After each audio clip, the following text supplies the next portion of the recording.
এই জাস্ট এখান দিয়ে দিবেন, এখান থেকে মেশিনটা চালাই দিব। আস্ত আপেল দিয়ে দেওয়ার পরে আস্ত আপেলই জুস হয়ে যাবে, আস্ত আপেল জুস কাইটেও দেওয়া লাগে না, কাইটেও দিতে হবে না। দেখেন এই দেখেন এই যে কতটুকু জুস হয়ে গেছে, একদম চিপে কিন্তু পুরো রসটাই বের করছে। একটা আপেল থেকে দেখেন কতখানি রস বের হয়েছে।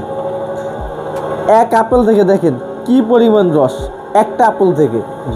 এই যেখানে আমার গাজর আছে না, এই গাজর কি এই যে আপনি এই কামড়াই তো খাইতে গেলে তো অনেক কষ্ট, কামড়াই তো ঠিকঠাক মতো কিন্তু খাওয়া যায় না।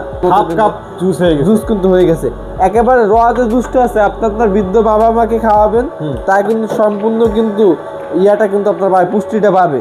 এরপর এইটাতে সাবাটা আছে দেখেন, এই সাবার সাথে কিন্তু কোনো জুস নাই, কোনো মানে রস নেই, এক ফোঁটা রস নেই। 99% কিন্তু আপনার রস বাইরে বের হয়ে গেছে। আচ্ছা, এবার গাজর জুসটা করে দেখেন। এই দেখেন গাজরটা দেখেন, জাস্ট দিব এখানে, দিতে দেরি, দেওয়ার সাথে সাথে আপনি দিতে দেরি, কাজ হইতে দেরি হয়ে যাবে। এই দেখেন চমৎকার একটা দেখেন।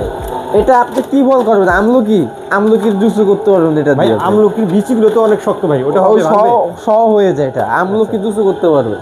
চমৎকার একটা জিনিস দেখেন, সব গাজর শুধু দিতে দেরি, কাজ হইতে কিন্তু আপনার জুস হইতে কিন্তু দেরি না। দেখেন কত সুন্দর, দেখেন এই রস জুসগুলো কিন্তু আপনার পড়তেছে এই সাইড থেকে কিন্তু ফ্রেশ জুসটা, এই সাইড থেকে তো সাবাটা এক সাইডে, রস আরেক সাইডে, একদম কিন্তু শুকনা হয়ে গেছে, একেবারে শুকনো।